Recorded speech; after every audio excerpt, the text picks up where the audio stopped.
What's for dessert? Tonight, we ignore the Yelp reviews and we go for that chocolate torte. Tonight, we're going to discuss why we don't rate games. This is something that we have made a conscious effort not to do, and we're going to explain why.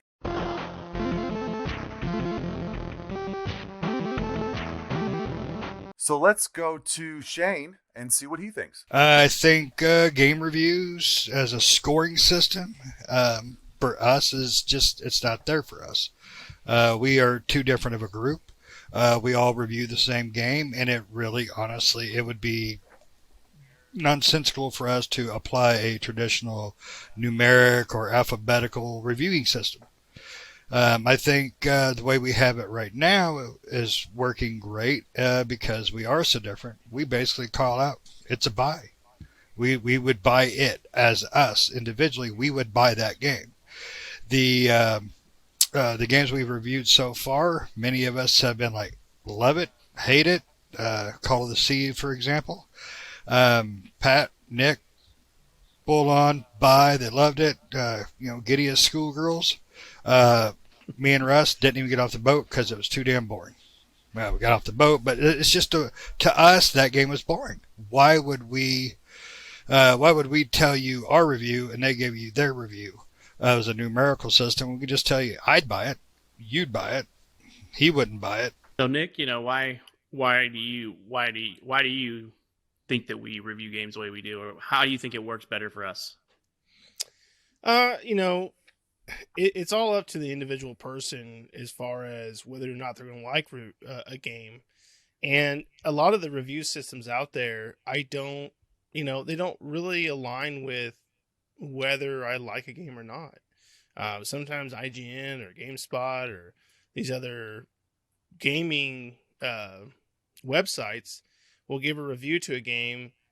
They might give a 7 or a 6, which is an okay score, but I'll find that I really like that game. They gave the medium, I think, except for IGN. A lot of them gave it kind of 6s and 7s, and I thought it was up there with an 8, which is what IGN gave it. So I agreed with their score as far as that, and didn't agree with the rest of them that gave it much lower scores. So it really just depends on. I just don't think that for us, I like the system that we do where we say, yeah, I would pick this game up, or no, I wouldn't. I think that works out better in the end because that tells you if you agree with one of our flavors or you like, by now you should know what type of games we enjoy. So, if one of us, you're like, I kind of like the games that Nick plays or Patrick plays or Russ plays or whatever, then yeah, if we say buy it, then you'll know for sure that that's the game we like and that you'll probably like it as well. So that's why I think our system of just saying like, hey, buy it or not, we don't need to rate it. We don't need to give it a 1 to 10 rating. We'll tell you whether or not it's good for you, give you all the information, and it's really up to you to determine if you want to purchase it or not. Right. Yeah. And one of the things that kind of gets to me, like in IGN or any gaming review system where they give a point score, is you have to know who's reviewing it too, because just like with us, everybody likes or dislikes certain games, and they may be reviewing a game harshly because it's not in their genre of games, and you're like, okay, because like IGN, when you look at the reasons why they gave a game a low score, a lot of the times it's not about performance or about sound. It's about, well, I didn't like this or I didn't like that, and you're like, you didn't like it, but you're reviewing as a company, because a lot of times it's not. I mean, you have to kind of open the video and got to go to the credits to find out who reviewed their stuff, as IGN as example, and you're like, do I like what he likes or not? So I have to base his review off of that, and a lot of times I don't go, well, I agree or disagree with them. I usually look at the game and go, okay, that looks good to me or doesn't look good to me. I don't care what your score was. I just want to see what you played through and what you're showing. So yeah, I like that we do, is it a buy for me or a no buy? Because to me, that says more than I give this a 7. Because if you look at a lot of games overall, a 7 score is where the majority of games fall into. They're not bad. They're not great. They're good. But a lot of times where other companies rate a 6 or a 7, I'm like, oh, I love this game. why did you guys give it such a bad review? And you find out they did like the guy who reviews Madden games is reviewing the RPG game, and you're like, well, of course he's not going to like it. That's not his game style. Right. There was that one guy at IGN that gave I can't remember what game it was. He gave it a lower score, and one of the negatives was too much water. Too much And it's water. like, okay, it's got a lot of water in it. Who cares? Like, that doesn't make the game. And exactly what you said, Pat. Sometimes they'll have people. I think they try to target people that do like that genre or that type of game. But if they don't have it, and they need to make a review. They're going to give that Madden sports player the JRPG that they're going to dislike more than likely because it's not their type of game. And so then they're going to give it a lower score than it actually deserves. I mean, most games that, especially for certain sites and stuff, most games that usually range around 6s and 7s, I find to be a lot higher score than a lot of the games they rate highly. They rate them on production value more than is the game worth your time or not. And I think that's Right. really what it should be based on, right? Who cares about production value? I mean, a movie can have great production value, but if it's a crappy story, then I don't care how much they spent on the budget, it still sucks. Right. Yeah, I agree because it's really difficult to listen to a reviewer, especially because it's hard to see enough reviews by the same person at these game studio companies to where you can say, okay, I find that I fall in line with this person more than that person in their game taste. So a lot of times with a review, half the time you don't even make it far enough in the review to say, oh, that was that guy that I know I like. Most of the time you get to a few sections, you're like, all right, they gave this one this because of graphics, this because of story, this because of audio, and then this because of gameplay. And you're like, okay, I want more details. What did you not like about the gameplay? What was repetitive or what caused you not to want to play it? So game reviews, for me, they very rarely sway me one way or the other because I've already got my mind made up if I'm going to play it before I look at a review. A review is just for me to get confirmation or to see a little bit more about the game maybe that I didn't realize was in the game. Yeah. I don't know about you, but Russ, you look at a lot of game reviews, or you try to stay away from those? Well, what really I think us, and I'm going to actually take a leap and actually say that this is kind of how we all feel in a more, I'm going to say more specific way. Ratings are subjective, point blank. They are completely subjective. Patrick could like chocolate ice cream, Nick could like vanilla, and I could like strawberry. It just doesn't matter. It's so subjective. A running joke that I have around here, for those listeners that don't know, we are in Missouri. I am not even remotely a native Missourian. I come from a different state, and I love cottage cheese. So one day I was talking about it, and I swear every person who grew up in Missouri did not like cottage cheese. Now, I'm not saying there's a correlation there, but what I'm saying is every person I talked to didn't like cottage cheese. But I'm like, how can you not like cottage cheese? It's the best thing. Well, it's what we enjoy. It's what we ate. It's whatever. It's the same thing for video games. The same exact thing.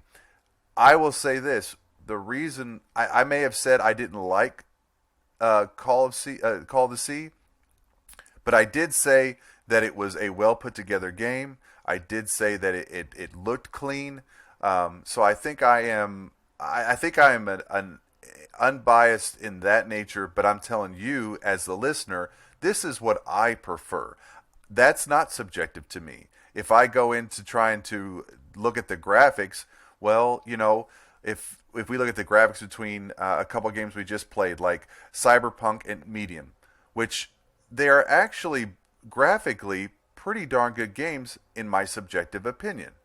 But there's still a distinct difference in graphics because one engine is different than the other engine. And maybe they're putting more money into story than they are the graphics or whatever the case is. And so that really plays a factor. And not only that, but let's all face it too, advertisement plays a huge factor in these major gaming industry magazines and stuff like that. So yeah, you're going to have, let's say Ghost is going to come out, and let's say IGN rates it as a 7 because instead of Ghost's banners, they've got World of Warcraft banners going on. So, when World of Warcraft time is reviewing, it's like, oh, it's a 10. Buy the game. It's it's not a level playing field in most cases for major gaming platform or gaming magazines and websites that are reviewing these games. You turn it around, and I'll let somebody else talk. I'm kind of I'm getting on a soapbox here, but you go to those games that are reviewed by stars or happy faces or whatever, like most likely or most popular or mixed reviews, like kind of like Steam does. Again, subjective reviews. They're subjective to each person's thought and things. So we go with the buy, no buy, because we believe that you will get your money's worth in the game for our subjective opinion. And so that's why we have 4 flavors. We have 4 people. And like Shane said right in the very beginning, he said, what we may like, they may not like. I mean, and even Patrick, in senses, and this is just a little bit more for our listeners, Patrick, in a sense, hates horror games. Like, it's like, guys, like, we can't say this enough. He truly dislikes them, and he plays them because we enjoy them or we're going to review them. So if he subjectively went off just that bit, he wouldn't like any horror game. But if you listen to our last podcast, you might listen to something. You might hear something different from him. So just remember those things as we go along as a group, and we tell you like what we feel was a good buy or not. We're not saying that we know all to know all, but we definitely know what money is worth and what effort is put by the developers and by the game designers to say, yeah, this is a good game because we've been doing it for a while. Right. Yeah. Yeah. It's one of those things where I look at it where a lot of game reviews that you'll come into, if you look at a game review by any of the game companies out there, it's one person putting out a review for the most part. You know, if you look at any of them, you'll look and they'll say, okay, Metacritic gave it this review. And Metacritic is kind of interesting because they do an average of a bunch of different reviewers. But a lot of times what you'll see from IGN is they'll have a few people or one person rate the game or play the game for 4 hours and then they give their score. Well, that's one person, you know, and I'm like, okay, so that one person didn't like it. Is that one person the me of the group or the Nick of the group or Shane or the rest of the group? Who is that person? But when you look at us as 4 as a group, because I think we like a lot of the same things, but we're vastly different in what we play. Like, I would consider Nick like the retro guy of the group. He plays everything that's retro. Rick plays everything. So he's the gamer that plays everything, can't get enough, you know, and then, you know, the rest of us are casual compared to Nick, but, you know, we all have our genres of stuff that we like and the others may not like it. So the longer you listen to a group of people, you kind of fit in with them one way or the other, you know. Shane, what are your thoughts on kind of how the other guys rate games versus like how we do it? I think the best example would probably fall into Last of Us Part 2. We all rave the original. I mean, the original is it will be something I will talk about in my favorite game for the next 20 years, easily. It's just that good. The second one came out, everybody had hypes and hopes and all that. And I don't understand a lot of people's review. There was a lot out there that were fair and honest. Then there were some that I believe were, I'm not going to say monetized because I just don't know, but I believe that person's opinion is not valid when it comes to the way I felt about the game, the way I enjoyed the game.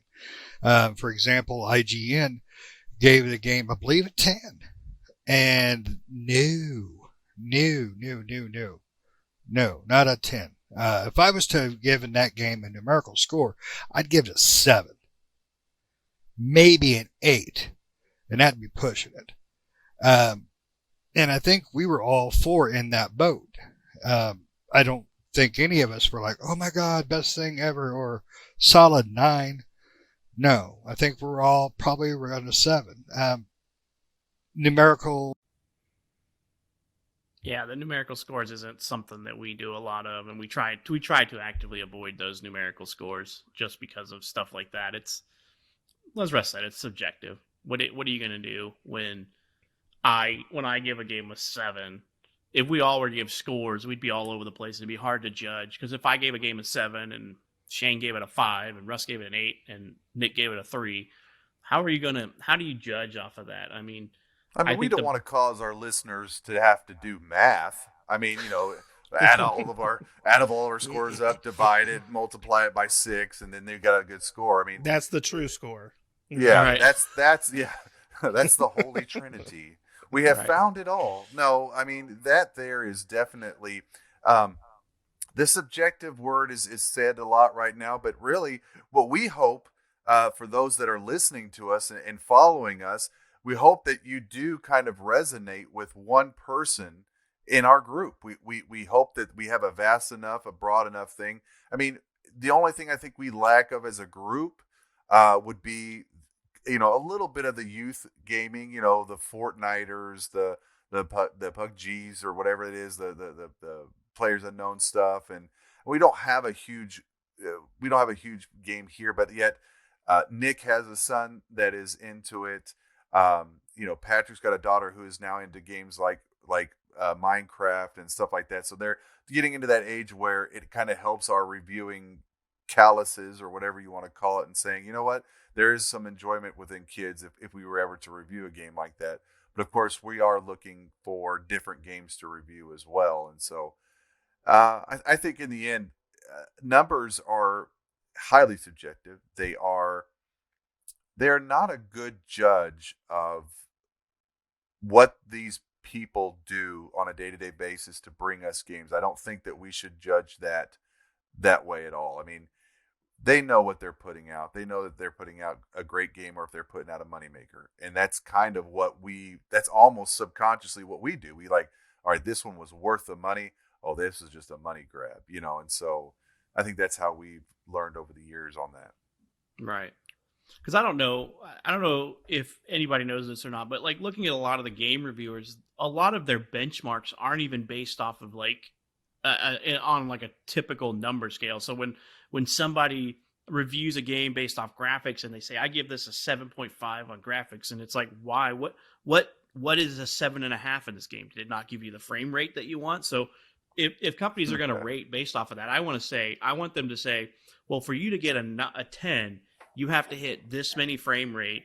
You have to hit these graphic fidelity issues. You have to have this view distance in the game. You have to have this much of foliage or this much of detail. But they don't go into that. As Russ has pointed out, it's all subjective. You're like, that game looked like a 7 to me. It didn't graphically look like a 9 or a 10. And you're thinking, well, what is a graphically 10 game to you as it's a the person? same thing as bonus structures in corporate world. You have to have key performance indicators. You have to have KPI. What is your KPI to figure out what that 7.5? Even we were listening to Shane just a minute ago, and he was like, well, if I had to give it a number, like that there, I mean, that moment there is already saying to you that is a subjective thought. Yeah. You can't sit there and go, okay, this equals that, and okay, that's a scientific 7, Right. or something like that. Like it just, when we're talking about it, it just kicks into my head because of some things that I'm working through at work, that you have to have key performance indicators in order to be able to give somebody a performance rating, like a how they're doing real time thing. Are you hitting A, B, and C? Non-subjective things. Exactly. Like, I mean, how do you do that in a video game anyway? Because like then you wouldn't even be able to. You couldn't even judge the games across all platforms, because you would say, okay, somebody makes an 8-bit Minecraft. Well, okay, that's an automatic 1 for graphics because they're not meeting 120 refresh rate. They're not meeting, and then you go, but yet that game there, somebody can get on and play 150 hours worth of that game and not even blink an eye. And you Right. turn around and we played something like Medium, which is only an 8-hour game. So what is that, a 1 for playability? Right. Yeah, it's exactly that, because I mean, you can't. I mean, you would have to have your rating systems would have to be drastically different between PC and console, for example, because if you're going to say to get a 10, you have to hit 120 refresh rate. Well, you're not getting that on console, so you have to have a different scale for them. So they're getting away with only being able to hit 60 while you're holding the PC base to a higher number, because you say, hey, you guys have to hit 120, but you guys can only hit 60 and you'll be fine. Mm-hmm. You'll be able to get a 10. So it is very much subjective and hard to believe or hard to follow anybody's recommendations. The only way I can see if possible is if I find a gamer who I tend to like what they play, I tend to listen a little bit more closely to what they say. But in the end, I don't think there's ever been a single review that has swayed me from a game. I mean, I think Nick tried to sway us from Anthem, and that didn't work. Yeah. He tried to protect us all from Anthem, and that didn't work. He's like, "Man, this game's getting bad. It's getting reviewed bad. It's got bad this, bad that." But the game was actually for the time we played it, when we first started playing it, like, I mean, I don't know if y'all remember, but I was just like, I was screaming. I was like, yeah, I was just so pumped, and we played, and then after about an hour and a half of the game, it was like, oh crap, this is gonna be the same thing over and over. Crap. But Right. at the same time, it was a gorgeous game. The way that game was like laid out within the classes, we say classes, but different mechs that you had and all that was all fantastic. But it was like they were like, okay, we got 3 maps, we're good. Right. We're good there. So again, if we rate that, what do we do? Do we give it a 1 for playability and a 9 for graphics and physics and all that stuff? I mean, like, it's really hard. I mean, because in the end, we would have warned people if we were reviewing. We would have been like, don't buy the game. It's not worth $60 because you're only going to have like 2 hours of playtime on it. You're going to get bored with it very quickly. And it doesn't look like EA's putting stuff out behind it, and so it's and another thought too with developers. So we have a developer or something like that, like EA or BioWare. BioWare puts out Mass Effect 1, then follows up with Mass Effect 2, then follows up with Dragon Age, and then follows up with Dragon Age 2. And here we are, we're with BioWare, and we're like, holy crap, they've had 4 great games. They're like back to back to back. And then they have another game that is mediocre at best, and it gets great reviews because they only had to play so much of it, and they're kind of going off what the previous, again, they have a bias for BioWare, or they have a bias for EA, or they have a bias for whatever developers. That's got to play a part in it. I know Nick has talked about some of his favorite developers, and he's talked about, I think we've had a discussion where we were sitting there playing a board game, and Nick's like, oh man, I love that game. And Pat's like, no, what? Are you kidding me, Nick? That game sucked. But it was from a developer that Nick loved. So again, subjective. Right. Yeah. I mean, it is all subjective. I mean, the rating systems on game sites, it just depends on who's rating them and what they think. What they think is not going to relate to someone else, another gamer out there, and what they think. Exactly what you guys said. You can't use that system of graphics or these key principles of KPI. You can't do that with video games. Every video game is different. So there's no way to accurately rate a game. IGN or somewhere gives it a 7. What does a 7 mean? Right? I mean, they have a little like thing down at the bottom that says this is what it means, but what is it? That's what it means to them, but what does that mean to you? And so I think for us, having a rating system where, I guess in our sense, a rating system where we say buy it or don't is really, I think, the best way to go about it. And like I said at the very beginning, by now the type of games we all like. So if all 4 of us say it's good, it's more than likely, if you agree with us a lot, most of the time on the games that we say purchase or that we would buy, you're more likely going to like that game, right? If you disagree with Patrick on a lot of the games he likes, and let's say I like it, and you agree with the games I like, more likely you're going to like that game, right? And it just depends on who you agree with and the perspectives and the games that they like to play. So it's very subjective. So, if 2 of us say buy and 2 of us say don't buy, that might be a little harder to, it depends on, then you might do a little research and say, hey, is this a game that for me, does this look like something I would enjoy? Or do I like what the games that Patrick and Nick tend to like? Or do I like the games that Shane and Russ tend to like, or whatever? And if so, then yeah, you're probably going to have a good outlook on that game buying it, no matter what the rating is. But even games that we don't like, whether it be opposite to, whether it be me and Pat that don't like it or Nick and Shane that don't like it, we still will say something like, if you like this, because we know what Nick or Shane likes. If we know that, it's a retro game or it's a retro game style, and we're like, hey, if you like that retro game, not for me, but we know Nick does. So, we would say something like, yeah, but if you're into that, go ahead and give it a shot. Like if the game is obviously quality made. One thing that I just wanted to add real quick that I thought about, like, is the only KPI that we could really put on it is if we said, like, 1 year later purchases. Like, if it got to like 5 million copies or something like that after 1 year, I mean, that would be like nearly the only KPI that you could actually use. You'd say, well, a lot of people like it. A lot of people bought it. I mean, but at the same time, who wants to wait a year and a half to figure out that kind of, correlation? I mean, I just shot that out there as a thought, but it's just like, it's so impossible to find those KPIs within a game because there's so many different genres, so many different engines, there's so many different play styles, that it's just really difficult. Well, yeah, I mean, even amongst ourselves, we know things about each other, and for an example, for me to pick a game out of a crowd, it has to look good first. For me, I'm graphically a snob. When Shane or Nick recommends a game like Carrion, I'm like, yeah, whatever, and then, when somebody recommends, I shouldn't say Nick or Shane, when somebody recommends that game, I'm like, easily like, meh. And then Nick or Shane or Russ will be like, you got to check this out. I'm like, oh, well, what does Nick like that I don't like? Is it that, if Nick wants to say like, Ghouls and Goblins or something, some of the old school hard games, I'll be like, no, I'm out, dude. I know what that game even is. A worse one than that, Pat, as far as graphically, is Kingdom 2 Crowns. Right. I mean, That Yes. was an Bare amazing basic. game.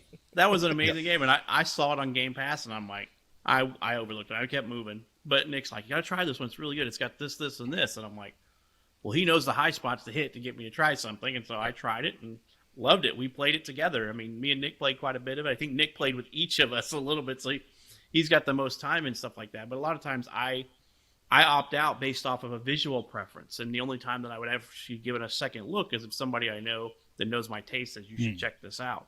And that's kind of how we as a group work, because we'll know what each other likes and we'll be like, hey, I tried this. You should check it out. I think it's up your alley.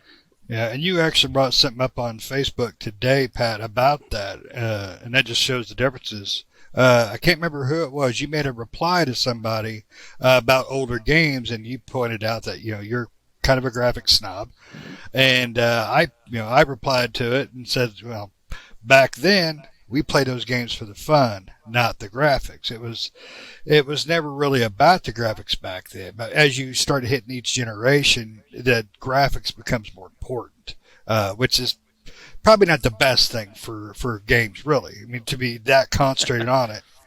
But but that's the difference between us. Is I'll give an uglier game more of a look than you will. Nick will look at just everything. I mean, he is I've not. already played it. He's yeah. If Yeah, Nick you don't was even a video finish game this. character, Nick would be Kirby. He's just sucking Oh, in yeah. all the video games. Oh yeah. You don't even finish your sentence when you go to ask Nick. Hey Nick, did you play? You did it? No, let me finish this. And I did it. I played it. I beat it. It's like, I mean, that's Nick though. I mean, Nick doesn't have a biased bone when it comes to games. He is all about the game itself. That's it. I mean, me, I would lean towards certain genres. Maybe a little bit towards the graphic spectrum of it. But that's me, and that's why we don't just say, all right, this is a 10 out of 10 or a B plus or any of that crap, because none of us are going to agree that often.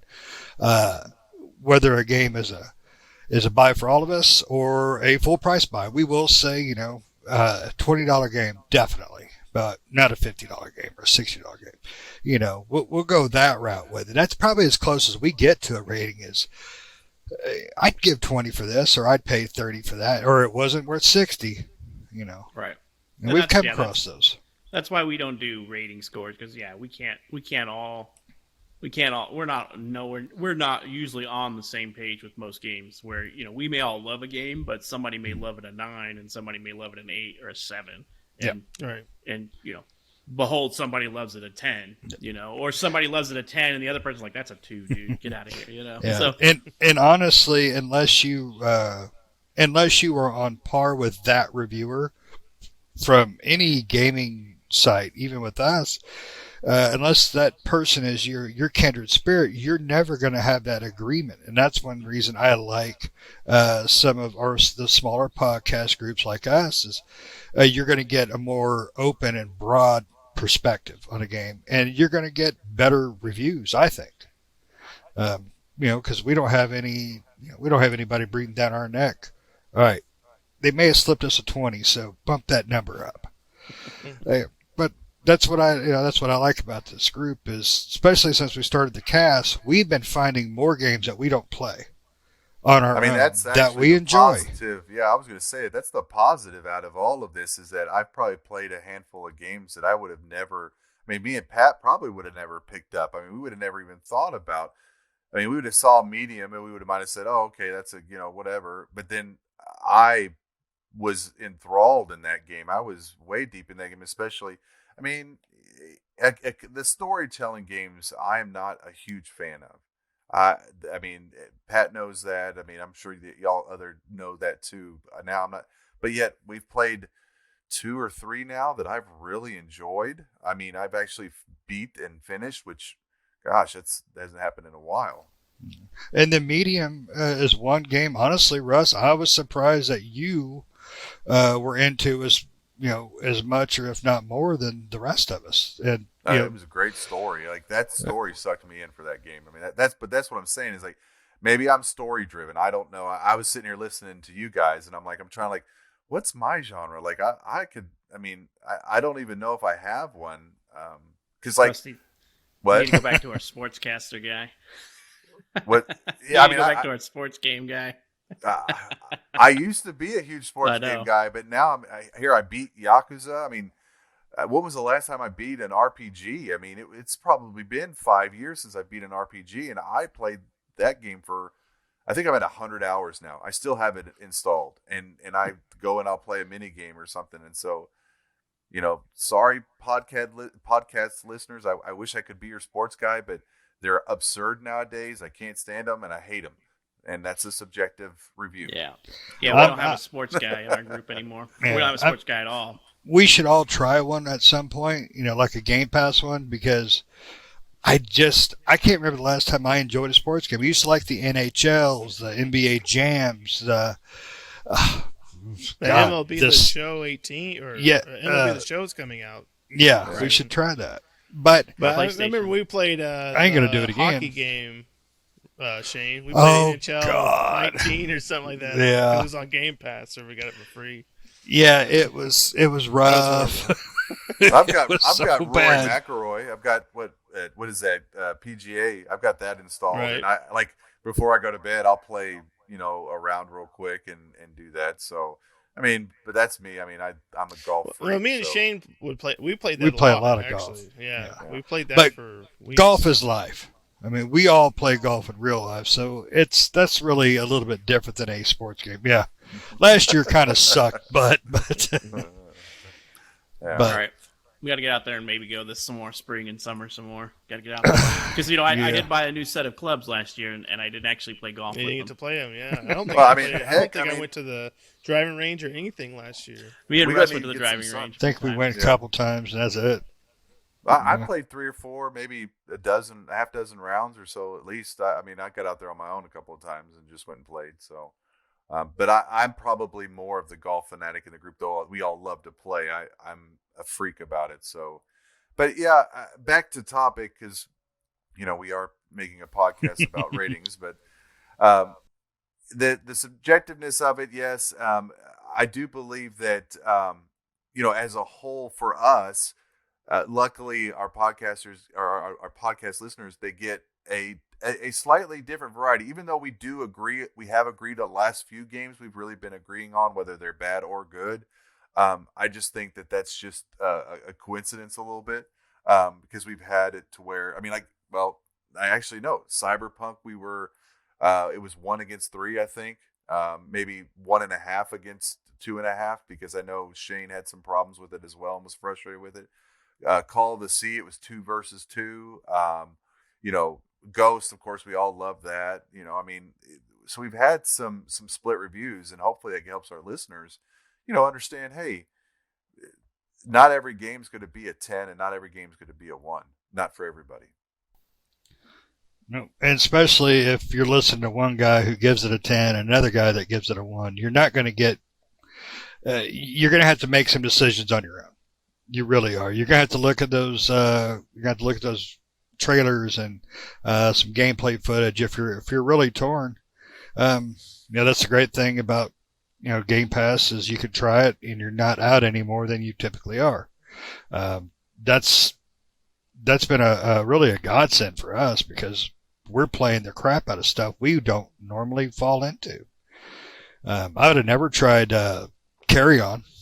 I mean, it looked cool, but that'd have been one I skipped because there's other stuff I could play. And Nick was like, "Oh, let's play it." And I'm like, "Okay." So I jumped in and I tried it out. Oh wow, he is absolutely right. It's old school with a big twist, and I enjoyed it. I think that's Yeah. what normally happens, right? Nick will be the one that says, "Hey, I played this. Oh, yeah. You guys should check it out." And we're like, "Where did you play that? Or when did you? When did you have time?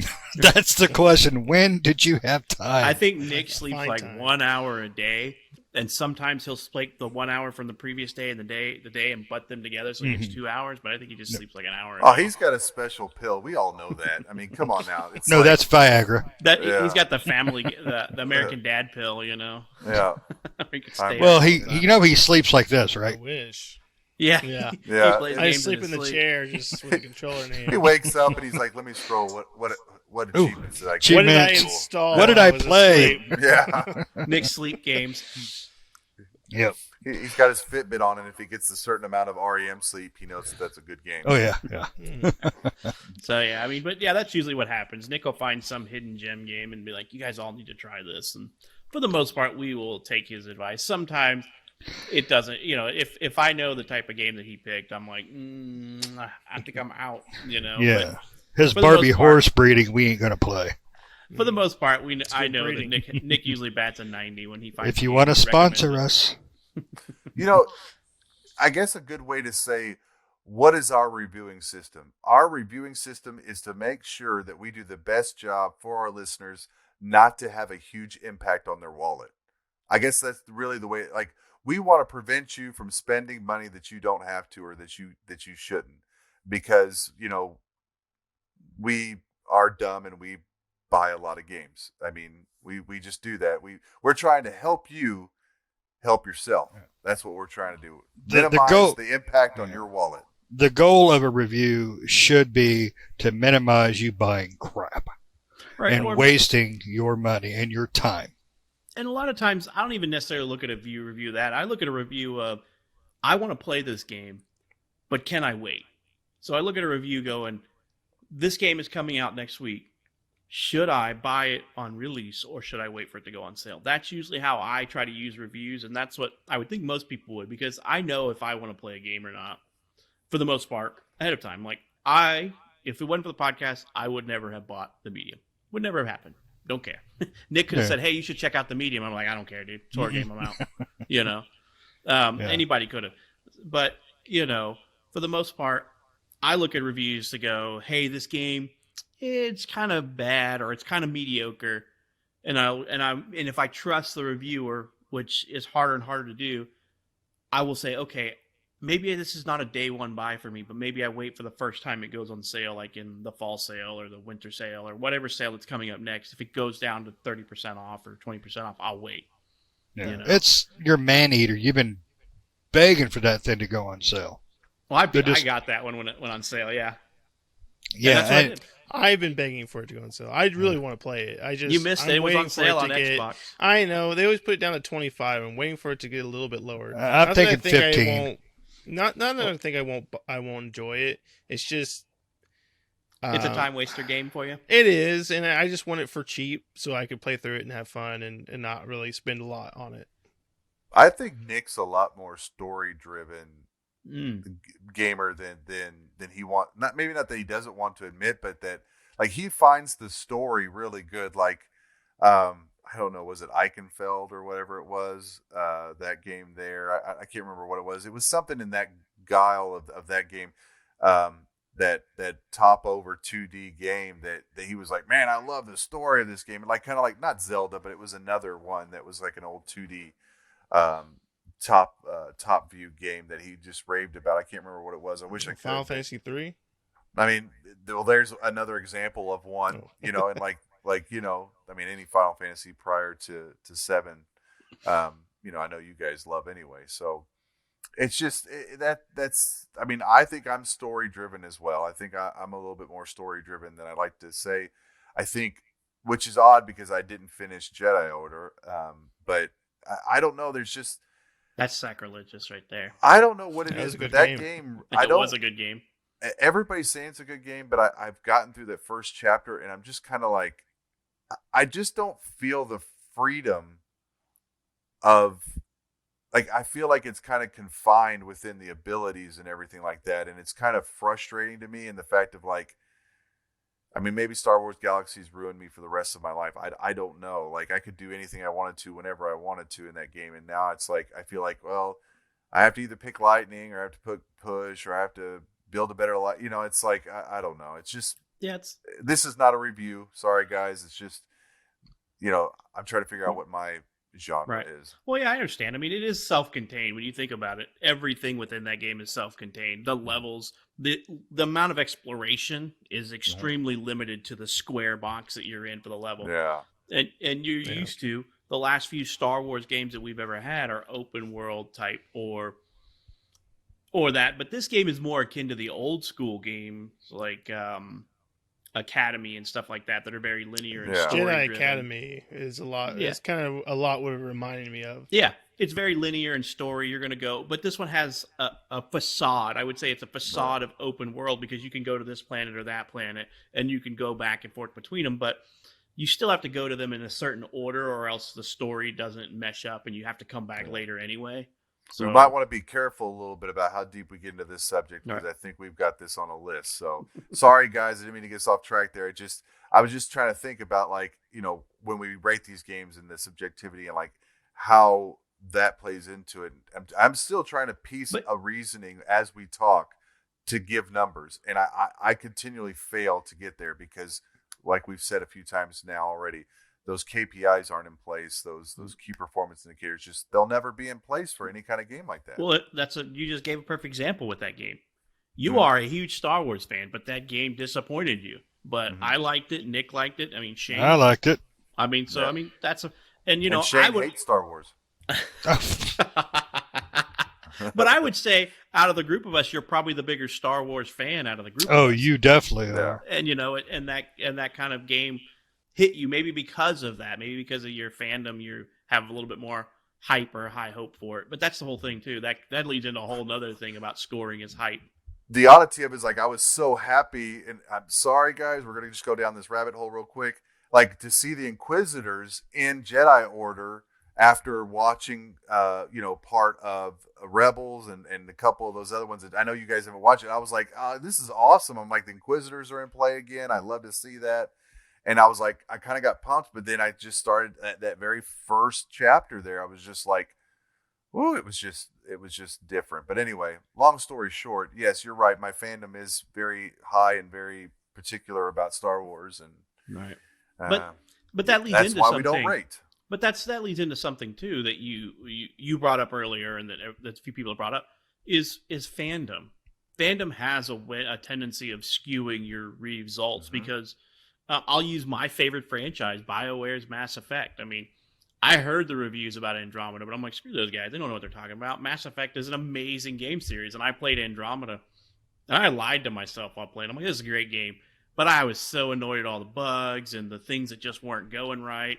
And they took a game that was built off of choice and story and kind of threw those elements out the window because I don't know how they felt that they were going to go with it. But I felt that Andromeda just took the core of the game and threw it out the window. But I lied to myself for the longest time that it was a great game because it's hard to get past that the thing that you love so much is just thrown in the trash can, or they basically did a cash grab on it, because I don't feel that was a true BioWare game after playing it. But beforehand, if we would have reviewed that game after the first 2 hours, I would have gave it I would have been like, this is a 9.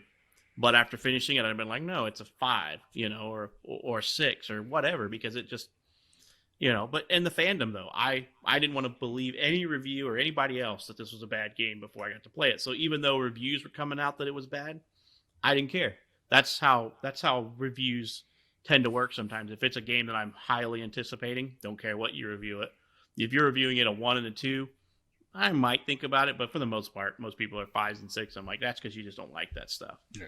But you got to remember, the fandom works both directions, too. Yes. Fandom will make you think, oh, no, they're stupid. They know what you're talking about.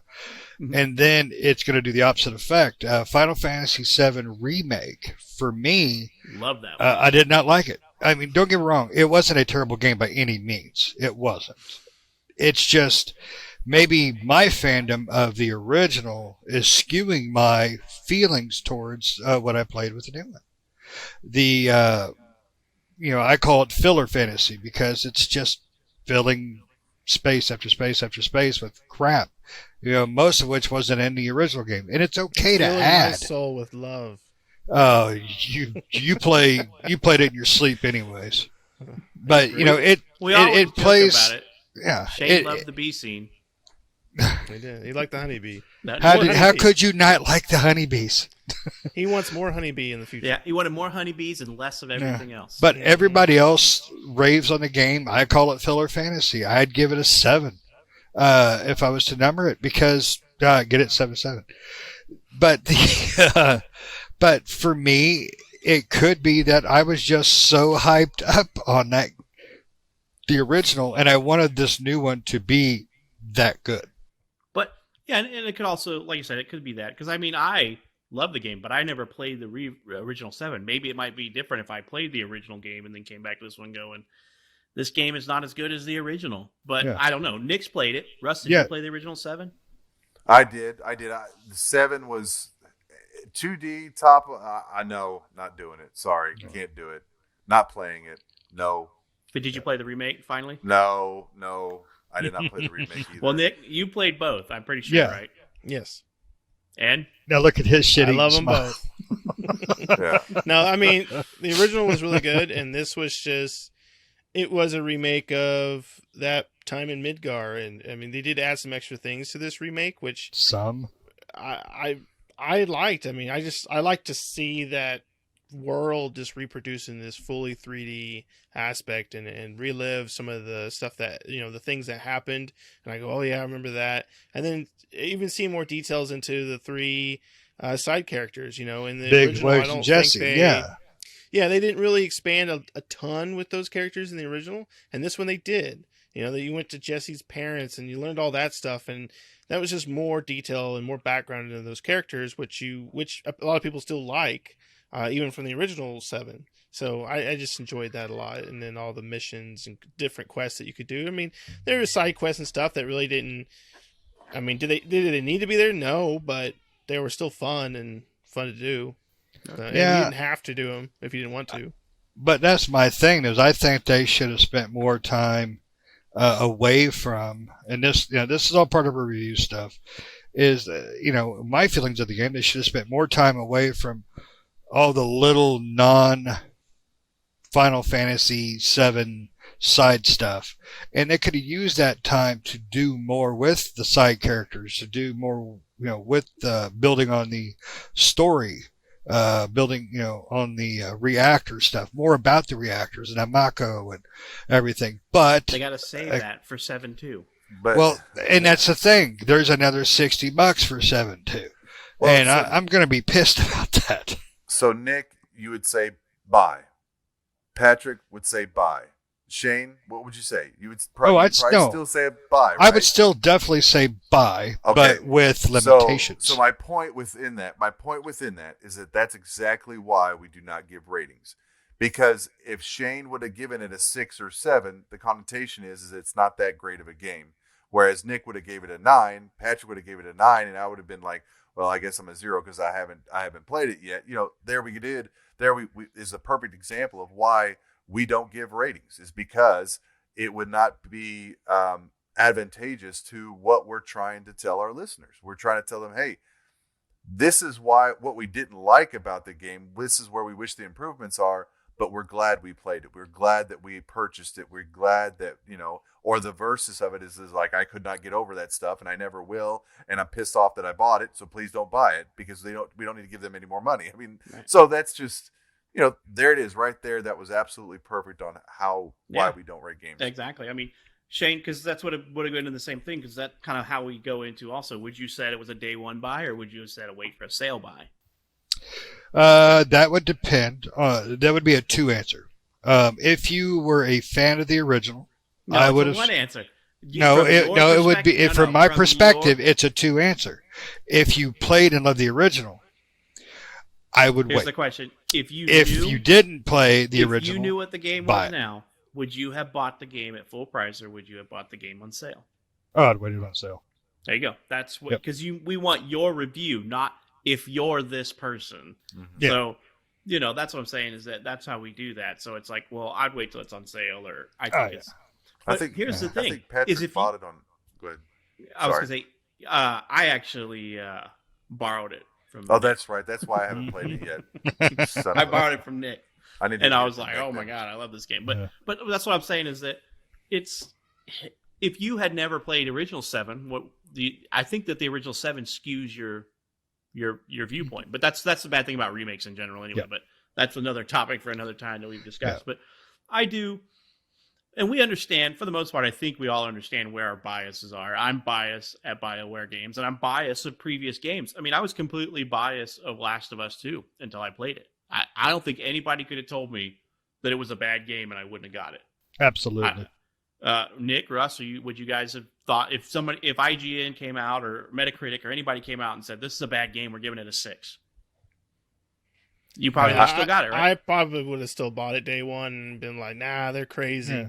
Yeah. I mean, They would have been absolutely right, but they were crazy at the time. Right, absolutely. but we wouldn't, right? So they if would I the opposite. had to buy the game, if like, well, I mean, honestly, what I'm doing is, and I don't know if this really goes with the thing, is I'm waiting for one of y'all to buy it. Tell me. I mean, that's what I'm doing in that case. I'm like, Nick, did you buy it? Like, in this case I may actually text Nick this weekend and be like, hey, dude, I'm gonna come by and get 7.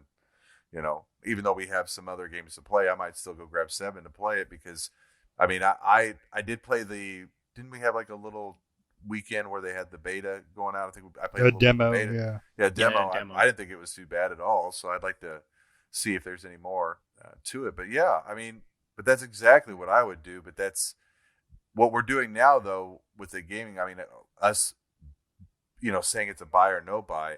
I think that's a much more effective way for our listeners to Mhm. I agree. be able to equate, if the game's worth playing or not. I mean, any game's worth playing. We're gamers, right? I mean, we'll play anything. I mean, hell, Well, Nick will play anything. We're a little skeptic. well, A little, mean, even- little shorter on time. yeah, we may. I mean, heck, I mean, I've probably downloaded every single Game Pass game for at least 15 minutes. I mean, like I don't know that they're. I mean, beyond even that stupid Gravity, or that not Gravity, but that physics game that is really stupid, and where the guy's like all like or whatever it is. I mean, I don't know. I've even downloaded that and played it for 5 minutes. I mean, I was like, why not? Let's give it a shot. Right. I don't know, but I'm about to find that game just so I can see. Oh, it's what is it called? It's that delivery game or something, isn't it? Oh. Yeah. Yeah, Going- delivery service or I mean, it's like supposedly being real physics, but it's like real physics with nobody that has a spinal cord or something. I don't know. It's so weird. I mean, I was like, do I need to drink a little bit more before I try this again? I'm not really sure, but it was, All right. yeah. But yeah, I mean, and we've found some games that we're a group of guys that will sit there and play a game of Monopoly together, and just hang Uno. out, so Or Uno. this, we'll give anything Uno. a try. Right. And yeah, for the most part, we don't listen to other reviewers' reviews just because of the reasons that we've said. Now, we usually attempt to play a lot of stuff, and if it just doesn't work out, it doesn't work out. It's not like we're saying don't buy this because we don't like it. It's like, well, I can see value in this for another player, or it is just so random what one of us will like that the others won't. So it's hard to tell. Like, everything's subjective. It's personal. I don't know of any one person who I love every game they love. So it's so weird because I don't know any single person. I know that Nick loves a lot of games that I just abhor, and and the same thing for Nick. I guarantee there's games that I like that he's like, that's stupid. I don't care about that. And vice versa with any one of us. But for the most part, we have everybody likes this one to some extent. Some of us hate, some of us like. So it gets to the point to where hopefully that you resonate with one of us and can say, well, I like his style of gaming, or I like that person. Like a lot of the retro gamers will probably follow Nick because Nick is always posting retro stuff. There's Retro Wednesdays on our pages, and he's posting whatever game he's got in his Retro collection. Thursday. Oh, it's Retro Thursdays? Yeah. Shoot, I tell you what, one of the guys at work, he has actually been asking me if Nick has played particular retro games. Like he'll post that. He's like, hey, did he play that game? But like, I was thinking about getting it. I saw it on sale. And I was thinking about it because he's a big retro gamer as well. And I said, look, dude, just hit us up in Facebook or Instagram. Just ask him. He'll answer you. He'll respond to you. I don't know if he has yet, but he's following us. Yeah, he wanted me to post 2 games, Little Nemo in Nightmare World, and what was the other game? Can't remember what the other game was. NES game, and he wanted me to post that because I post the cartridges. Yep. And I was like, I would love to, but I don't own those games. Not yet, anyway. Not yet. That's the key word there. Not yet. Yeah, Yeah. he'll We need have. another We got to go get a retcon and another retro con, and Nick will come. I know. with I want to go giant back to the plastic totes full of Midwest, cartridges. the Midwest Game Con that they had that one year about Castlevania, and take some money up there and get some of those Bring home a tote other full ones. of cartridges. Yeah, get some of the other games. Right. I mean, my experience with retros anymore is I can't afford the analog controllers to make them look better on the flat screen TVs, and I'm just not going to have a giant tube television sitting in my room anymore. So Oh man, that thing looks great back there. I love my old fatback TV. so I'm relegated to like, if I want this, I'm going to build a MAME cabinet for my arcade, or I'm stuck to the minis, or I'm just going to load up a ROM emulator on my PC if I want to play those. But I would love to have a wall of old school video games. I just can't afford it, and I would much rather spend my money on current gen stuff because of the graphics anyway. Yeah. So, but yeah, like I said, hopefully, I guarantee you somebody fits with one of us to the most part. We're not going to be 100%, but maybe there's 75%. They like what Nick plays more than like the rest of us, or vice versa. Or maybe somebody's in 75% in Russ's corner on what he plays versus what we like. So, that's part of why I think it works the way I think our group and our philosophy works pretty well, is because we are very vastly different on some of these games. You would think the hardcore diehard Star Wars fan would just be gaga over the last Star Wars game, and he's like, meh, But that's but his love for it may be what's skewing him so much. maybe, I don't know. I think it's just a true review. You just can't get into it. Whereas the rest of us may be like, ooh, lightsaber. Because that's what I was. That's I how was like, I oh, was. lightsaber. I'm like, what can I stab with my lightsaber? I mean, it just, I guess, I mean, we're going to do some stuff considering that, and I'll remember some of my thoughts from today, and I'll save them for later. But it's definitely a very interesting thing. Like you said, get us together, like see who you like, pick that person, kind of listen to what if you kind of match what they like. I mean, we all like all kinds of genres anyway. We're going to match up on some things, and that's inevitable.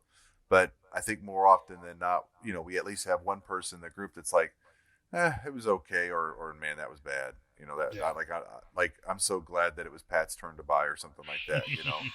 I mean, Hitman 3 is a perfect example of that. I mean, because I feel terrible if I buy a game, right, and he hates it or I hate it, whatever the case is, So when he bought it and he enjoyed it, I was like, thank God I don't have to even remotely like it because I can't stand it, So it's like, but it is what it is. I mean, but at least we're able to give the true and honest opinions of how we feel.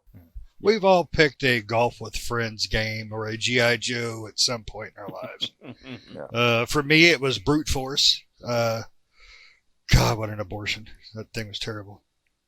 But we've all had a bad game, and that's one reason I enjoy doing these reviews with you guys. Is if I keep somebody from not buying a crap game or get them to see a game that they didn't think about, that's awesome. I enjoy that. If you could make a difference in one person's life. Yeah. That's all Save the one guy difference. from one bad purchase. We've done our mission. Yeah. When I was going to school, when I still worked over at movie gallery, the only reason they hired me is I was the only one apparently in this entire town that knows anything about games. They wanted me to push game sales. And somebody bring me up a crappy game, I would flat out tell them, look, buddy, this is how bad this is in my opinion. And I was like, go get that one. Trust me, get that You one. need They 2 come back. buckets of popcorn to wash that taste out of your mouth. Yep. A lot of them were bad. But I enjoyed the fact that some of them would come back the next day and say, well, 7 days later, thanks, this is great. Or I should listen to you. What a piece of crap. This is Rocky 7 crap. Or, I don't know, we were talking about this is the best game they ever made. I think I've had that happen 1 or 2 times. But typically I wouldn't tell them not to. I would just tell them my opinion on it. Right. But I developed kind of a loyalty, though, with the customers that come in there. Yep. Shane is part of the reason why they no longer exist. He kept blocking all those game He gave rentals. them out all Really those bad sales. game rentals. Yeah. No, it's just I kept the 15-year-olds from sneaking back into the porn section. That's where all our money was going. Well, so does anybody else have anything really else to say about this subject? I mean, I think we've kind of gotten into what we mean, like being a subjective thing, what we want to do is we want to save people money, save people time. We're not the end all of end alls, but we're going to give you our true and honest opinions about everything, and we won't give numbers. Shane may do that if I had to 1,000 times in the future, but you know what? It's just, that's just Shane for you. It's hard for Grandpa to learn new tricks. It is. Hey, I've got a trick for you. And plug things into USB ports. It's the most difficult thing ever. It is when you can't get them, when they're upside down, you can't get them in there. Then you flip them around, it still don't go in. I He's don't know getting what the hell reading you're talking glasses. about there. They need new reading glasses. These aren't strong enough to see that little USB port. I Yeah. can see that just fine. As one stays straight and the other one goes the other way. I can't help that. It's like a fastball. We love him. No, that's pretty much it. Just find the one that you agree with the most, or the group, or just in general, or whatever. And like Russ said, we're not going to give a rating. We're not going to give a number system to it. Just tell you our thoughts on it, and whether or not we should buy it, or if we're going to think about buying it, if we would buy it at full price or not. If we say we're going to buy it on a sale, that means we liked it, but it wasn't full price worthy, right? And so for you, maybe it's not full price worthy for you either, and maybe wait for it to go on sale. But that's up to you to determine on whether you want to do that or not. Yeah, and let us know if you've agreed or disagreed, or give us a story about how you bought something off of a review and found out that it was perfect review or just garbage and completely wrong, And how you disagree with Shane. which never happens. He's always right. That's right. Right. Play Final Fantasy VIII Remaster. Old school goodness. Good deal. Well, guys, great podcast. Everybody, we really appreciate you taking the time to listen to us today. Check us out on Instagram and Facebook at It Tastes Different Gaming. So just check us out. Hope to see you the next time, and we'll see you on the flip side.